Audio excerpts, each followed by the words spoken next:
आखिर राम मंदिर के निर्माण में ऐसा क्या मिला जिसकी इतनी ज्यादा चर्चा हो रही है? जब नासा के वैज्ञानिकों को इन चीजों के बारे में पता चला तो वह भी हैरान रह गए। और सबसे बड़ी बात की, जब आपको इनके बारे में पता चलेगा तो आपके भी रोंगटे खड़े हो जाएंगे। एक बात और की, इस वीडियो को देखने के बाद आप भी अपने आप पर हिंदू और सनातनी होने पर बहुत ज्यादा गर्व करोगे। आखिरकार कई सालों के इंतजार की घड़ी अब खत्म हो चुकी है और राम मंदिर भी बनकर तैयार हो चुका है। अब लोग 22 जनवरी का इंतजार कर रहे हैं, क्योंकि इस दिन की भारत के लोगों को ही नहीं बल्कि दुनिया के लोगों को इंतजार है। लोग राम लल्ला की स्थापित होने वाली मूर्ति को देखकर झूम उठेंगे, क्योंकि इस दिन के बाद राम मंदिर के दरवाजे हमेशा के लिए भक्तों के लिए खोल दिए जाएंगे। इस मूर्ति को बनवाने के लिए देश के 3 सबसे बड़े मूर्तिकारों को बुलवाया गया है, और जो भी भक्त इस ऐतिहासिक पल को अपनी आंखों से निहारेगा वह जीवन मरण के बंधन से मुक्त हो जाएगा। क्योंकि यह तो आपको पता ही होगा कि 22 जनवरी 2024 को राम मंदिर में रामलाल की मूर्ति की प्राण प्रतिष्ठा होगी। लेकिन यह मंदिर तो बनकर भले ही तैयार क्यों ना हो गया हो, लेकिन इसके निर्माण के समय कई ऐसे चमत्कार हुए हैं, उसे देखकर मंदिर के पड़ती समेत कई लोग दंग रह गए हैं। यहां तक इन चीजों को देखकर नासा के वैज्ञानिकों ने तो अपना सर ही पकड़ लिया है, और तो और वह एक ऐसी गहरी सोच में पड़ गए हैं कि मानो उन्होंने कोई भयानक चीज देख ली हो। आज की इस वीडियो में हम राम मंदिर के बनते वक्त हुए उन चमत्कारों और रहस्यमयी चीजें के बारे में आपको बताएंगे, जिसे सुनकर शायद आप भी यकीन ना कर पाओ। लेकिन वीडियो को शुरू करने से पहले प्रभु श्री राम के सच्चे भक्त होने के नाते आप लोगों को इस वीडियो को लाइक करके नीचे जय श्री राम कमेंट में लिखना होगा, ताकि प्रत्येक देशवासी को यह पता लग जाए कि हम हिंदू भी किसी से कम नहीं हैं। नमस्कार दोस्तों, तो आप देख रहे हैं mystery of God YouTube channel पर नए हो तो इसे सब्सक्राइब करना मत भूलिएगा, ताकि ऐसी ही रहस्यमय वीडियो आपको लगातार देखने को मिल सके। आपको बता दें कि जब यहां मंदिर निर्माण का काम चल रहा था तब एक 1200 खांभों की ड्राइंग तैयार करवाई गई और अमेरिका से एक विशिष्ट वैज्ञानिकों की टीम को बुलवाया गया, ताकि वे इसका निरीक्षण करके होने वाली हर एक कमियों को दूर कर दे और राम मंदिर की शान में 4 चांद लगा दे। लेकिन जैसे ही राम मंदिर के निर्माण के वक्त वहां की धरती को खुद गया, तब उस धरती से एक ऐसी वस्तु निकली कि उसे BCC देखकर सभी के होश उड़ गए। और उसे चमत्कारी और दिव्या वस्तु ने न सिर्फ उन वैज्ञानिकों के होश उड़ाए बल्कि भारत सरकार को भी हिलाकर रख दिया, जिसके बाद तुरंत एक कमेटी बनाई गई और उसकी जांच के लिए लगा दी। लेकिन उसके बाद कुछ ऐसा हुआ कि वे सभी भी प्रभु श्री राम के भक्त बन गए। दरअसल यह बात है राम मंदिर के निर्माण के समय की, जब अमेरिका से थॉमस नाम के एक वैज्ञानिक भारत में राम मंदिर निर्माण कार्य के दौरे पर आए हुए थे। यहां आकर उन्होंने देखा कि राम मंदिर का निर्माण कार्य तो काफी चल रहा है, जिसके बाद उन्होंने अपना रूटीन काम फिर से करना शुरू कर दिया और अपना काम करना शुरू कर दिया। अपने काम करने के दौरान जैसे ही उनकी नजर मंदिर परिसर की तरफ गई तो उन्हें एक ऐसी जगह दिखाई जहां पर वहां धरती नरम पड़ी हुई थी। देखने में वह धरती वहां की जगह से पूरी अलग ही दिख रही थी। थॉमस को अपनी अंतरात्मा से कुछ अलग सी प्रेरणा मिलने लगी और तुरंत थॉमस ने अपने मजदूरों को वहां की खुदाई करने को बोल दिया। एक बार के लिए तो मजदूर भी हैरान हो गए कि ऐसी धरती की वह खुदाई क्यों करवा रहे हैं, लेकिन मजदूरों को तो उनका ऑर्डर मानना ही काम था, इसलिए उन्होंने बिना कुछ सवाल किए खुदाई शुरू कर दी। जैसे ही वहां पर खुदाई शुरू हुई, कुछ ही देर बाद उस धरती से पानी का प्रवाह शुरू हो गया। उस बहते हुए पानी को देख खुदाई करने वाले मजदूर परेशान हो गए, क्योंकि पानी के अंदर खुदाई करना मुश्किल ही नहीं बल्कि नामुमकिन सा हो जाता है। लेकिन जब इस पानी का सर्वेक्षण किया तो पता चला है कि यह पानी तो पास ही में बह रही सरयू नदी का पानी है। वे लोग यह समझ नहीं पाए कि यह माता सरयू का आशीर्वाद है कि वह खुद राम मंदिर की निर्माण में सहयोग कर रही थी। इस पानी ने सभी वैज्ञानिकों को एक गहरी सोच में धकेल दिया। वे यह सोचने लग गए कि अगर ऐसे ही पानी निकलता रहा तो जहां एक भव्य मंदिर का निर्माण कैसे हो पाएगा, क्योंकि एक पानी वाली सतह पर मजबूत मंदिर बनवाना कोई हंसी खेल की बात नहीं थी। उस समय सभी के दिमाग में एक ही बात थी कि सरयू नदी का मंदिर की भूमि के नीचे मिलना कोई चमत्कार है या फिर कोई कुदरत का करिश्मा, यह कोई भी नहीं जानता था।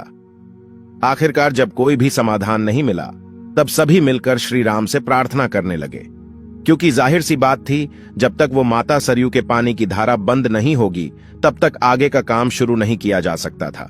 लेकिन अगले ही दिन श्री राम ने उनकी पुकार सुन ली और माता सरयू का पानी स्वतः ही बंद हो गया और एक बार फिर राम मंदिर का निर्माण कार्य जोरों शोरों से शुरू हो गया। और यह काम इस कदर चला कि अब यहां अपने अंतिम छोर पर पहुंच चुका है, या यूं कहें कि यह पूरा तैयार ही हो गया है और 22 जनवरी को यहां श्री राम की प्राण प्रतिष्ठा भी की जाएगी। यह मंदिर इतना भाव बना है कि इस देखने के लिए भारत सरकार ने यहां पर एक अंतर्राष्ट्रीय हवाई अड्डा भी बनवाया है, ताकि देश और दुनिया के लोग सीधे ही यहां पर आ सके और इसे देख सकें। यह मंदिर तो आप कभी भी देख सकते हैं, लेकिन अब सवाल यह है कि जब पुराने समय में यहां पर राम मंदिर था, वह कैसा दिखता था, जिसे तोड़कर बाबर ने बाबरी मस्जिद बनाई थी। उसे राम मंदिर का निर्माण आखिर किसने किया था? क्योंकि यह रहस्य आज तक सीमित लोगों को ही पता है, ज्यादातर लोगों को इसके बारे में कुछ भी मालूम नहीं है। तो चलिए आज मैं आपको इसका पूरा रहस्य इस वीडियो के माध्यम से बता देता हूं, तो बने रहेगा हमारे साथ वीडियो में एंड तक। आखिर उस समय भगवान राम की नगरी अयोध्या को किसने बनाया था? यह पवित्र नगरी हिंदुओं के लिए बहुत ही ज्यादा महत्वपूर्ण है, क्योंकि यहां पर स्वयं प्रभु श्री राम का जन्म हुआ था, इसलिए इसे राम जन्मभूमि भी कहते हैं। इतिहासकारों के अनुसार कौशल प्रदेश की प्राचीन राजधानी अवध को कालांतर में अयोध्या और बौद्ध काल में साकेत कहा जाने लगा। अयोध्या मूल रूप से मंदिरों का शहर था। हालांकि यहां खुदाई के वक्त आज भी हिंदू, बौद्ध एवं जैन धर्म से जुड़े मंदिरों के अवशेष देखे गए, जिसमें खंभों से लेकर हिंदू आकृतियां बनी हुई थीं। अयोध्या नगरी में होने का वर्णन भी वाल्मीकि रामायण में मिलता है। कहते हैं कि भगवान श्री राम के जल समाधि लेने के पश्चात अयोध्या कुछ काल के लिए उजाड़ सी हो गई थी, लेकिन उनकी जन्मभूमि पर बना महल वैसे का वैसा ही था। भगवान श्री राम के पुत्र कुश ने एक बार पुण्य राजधानी अयोध्या का पुनर्निर्माण कराया। इस निर्माण के बाद सूर्य वंश की अगली 44 पीढ़ियों तक इसका अस्तित्व आखिरी राजा महाराजा बृहदबल तक अपने चरम पर रहा। कौशल राज बृहदबल की मृत्यु महाभारत युद्ध में अभिमन्यु के हाथों हुई थी। महाभारत के युद्ध के बाद अयोध्या उजड़ सी हो गई, मगर श्री राम जन्मभूमि का अस्तित्व फिर भी बना रहा। इसके बाद यह उल्लेख मिलता है कि ईसा के लगभग 100 वर्ष पूर्व उज्जैन के चक्रवर्ती सम्राट विक्रमादित्य एक दिन आखेट करते करते अयोध्या पहुंच गए। थकान होने के कारण अयोध्या में सरयू नदी के किनारे एक आम के वृक्ष के नीचे वे अपनी सेना सहित आराम करने लगे। उस समय यहां घना जंगल हो चला था, कोई बसावट भी यहां नहीं थी। महाराज विक्रमादित्य को इस भूमि में कुछ चमत्कार दिखाई देने लगे। तब उन्होंने खोज आरंभ की और पास के योगी व संतों की कृपा से उन्हें झांत हुआ कि यह श्री राम की अवध भूमि है। उन संतों के निर्देश से सम्राट ने यहां एक भव्य मंदिर के साथ ही कूप, सरोवर, महल आदि बनवाए। कहते हैं कि उन्होंने श्री राम जन्मभूमि पर काले रंग के कसौटी पत्थर वाले 84 स्तंभों पर विशाल मंदिर का निर्माण करवाया था। इस मंदिर की भव्यता देखते ही बनती थी। विक्रमादित्य के बाद के राजाओं ने समय समय पर इस मंदिर की देखरेख की। उन्हीं में से एक शुंग वंश के प्रथम शासक पुष्यमित्र शुंग ने भी मंदिर का जीर्णोद्धार करवाया था। पुष्यमित्र का एक शिलालेख अयोध्या से प्राप्त हुआ था, जिसमें उसे सेनापति कहा गया है तथा उसके द्वारा 2 अश्वमेध यज्ञों के किए जाने का वर्णन है। अनेक अभिलेखों से झांत होता है कि गुप्त वंशीय चंद्रगुप्त द्वितीय के समय और तत्पश्चात काफी समय तक अयोध्या गुप्त साम्राज्य की राजधानी थी। गुप्तकालीन महाकवि कालिदास ने अयोध्या का रघुवंश में कई बार उल्लेख किया है। इतिहासकारों के अनुसार 600 ईसा पूर्व अयोध्या में एक महत्वपूर्ण व्यापार केंद्र था। इस स्थान को अंतरराष्ट्रीय पहचान 5वीं शताब्दी में ईसा पूर्व के दौरान तब मिली जबकि यह एक प्रमुख बौद्ध केंद्र के रूप में विकसित हुआ। तब इसका नाम साकेत था। कहते हैं कि चीनी भिक्षु फाहियान ने यहां देखा कि कई बौद्ध मठों का रिकॉर्ड रखा गया है। यहां पर 7वीं शताब्दी में चीनी यात्री हेनत्सांग आया था। उसके अनुसार यहां 20 बौद्ध मंदिर थे तथा 3000 भिक्षु रहते थे और यहां हिंदुओं का एक प्रमुख और भव्य मंदिर भी था, जहां रोज हजारों की संख्या में लोग दर्शन करने आते थे। इसके बाद ईसा की 11वीं शताब्दी में कन्नौज नरेश जयचंद आया तो उसने मंदिर पर सम्राट विक्रमादित्य के प्रशस्ति शिलालेख को उखाड़कर अपना नाम लिखवा दिया। पानीपत के युद्ध के बाद जयचंद का भी अंत हो गया। इसके बाद भारतवर्ष पर आक्रांताओं का आक्रमण और बढ़ गया।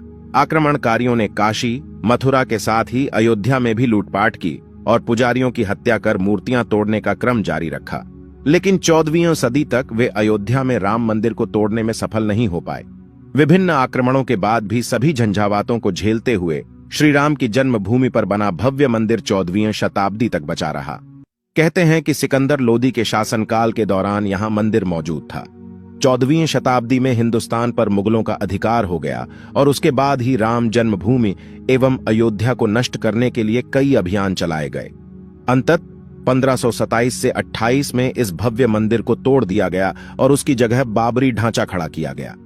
कहते हैं कि मुगल साम्राज्य के संस्थापक बाबर के एक सेनापति ने बिहार अभियान के समय अयोध्या में श्री राम के जन्म स्थान पर स्थित प्राचीन और भव्य मंदिर को तोड़कर एक मस्जिद बनवाई थी, जो 1992 तक विद्यमान रही। बाबरनामा के अनुसार 1528 में अयोध्या पडीडी ढाव के दौरान बाबर ने मस्जिद निर्माण का आदेश दिया था। अयोध्या में बनाई गई मस्जिद में खुदे 2 संदेशों से इसका संकेत भी मिलता है। इसमें एक खास तौर से उल्लेखनीय है। इसका सार है, जन्नत तक जिसके न्याय के चर्चे हैं, ऐसे महान शासक बाबर के आदेश पर दयालु मीर बकी ने फरिश्तों की इस जगह को मुकम्मल रूप दिया। हालांकि यह भी कहा जाता है कि अकबर और जहांगीर के शासनकाल में हिंदुओं को यह भूमि एक चबूतरे के रूप से सौंप दी गई थी, लेकिन क्रूर शासक औरंगजेब ने अपने पूर्वज बाबर के सपने को पूरा करते हुए यहां भव्य मस्जिद का निर्माण कर उसका नाम बाबरी मस्जिद रख दिया था। लेकिन अंत में बाबरी मस्जिद का भी विध्वंस कर दिया गया और इस जमीन पर कई वर्षों तक कैसे चलता रहा और अंत में यह जमीन हिंदुओं को सौंप दी गई, जिस पर आज श्री रामलाल का भव्य मंदिर बनकर तैयार हो चुका है। और 22 जनवरी को यहां पर प्राण प्रतिष्ठा भी कर दी जाएगी, जिसकी तैयारी अब वैसे अगर आप में से कोई अयोध्या निवासी है तो हमें अयोध्या के बारे में कमेंट में जरूर बताना और ऐसी ही जानकारी को जानने के लिए चैनल को सब्सक्राइब करना मत भूलिएगा। धन्यवाद।